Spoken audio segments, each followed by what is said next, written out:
వరుస వైఫల్యాలతో సతమతమవుతున్న పాకిస్తాన్ క్రికెట్ తిరిగి గాడిన పెట్టడానికి ఆ దేశ మాజీ క్రికెటర్ డానిష్ కనెరియా కీలక సూచనలు చేశాడు. ఇటు ఆటపరంగా అటు బోర్డులోని సమస్యలను పరిష్కరించడానికి గౌతమ్ గంభీర్ వంటి కఠినమైన కోచ్ పాకిస్తాన్కు అవసరమని కనేరియా అభిప్రాయపడ్డాడు. కొన్ని నెలలుగా అన్ని ఫార్మాట్లలో పాకిస్తాన్ జట్టు ఆట తీరు ఘోరంగా ఉంది.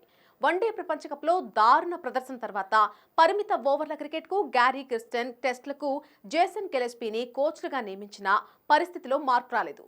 టీ20 ప్రపంచ కప్లో గ్రూప్ దశలోనే నిష్క్రమించిన పాక్ ఇటీవల అవమానకర రీతిలో బంగ్లాదేశ్ చేతిలో టెస్ట్ సిరీస్ను కోల్పోయింది. ఈ నేపథ్యంలో జట్టు వైఫల్యాలపై ఆ దేశ మాజీ క్రికెటర్ డానిష్ కనేరియా స్పందించాడు.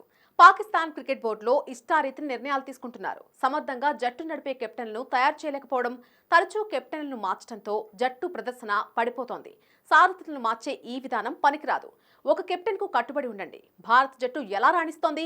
ఆ జట్టుకు మొన్నటి వరకు రాహుల్ ద్రవిడ్, ఇప్పుడు గౌతమ్ గంభీర్ కోచ్ గా ఉన్నారు. గంభీర్ అద్భుతమైన క్రికెటర్, మంచి వ్యక్తి, ముక్కుసూటిగా వ్యవహరిస్తాడు.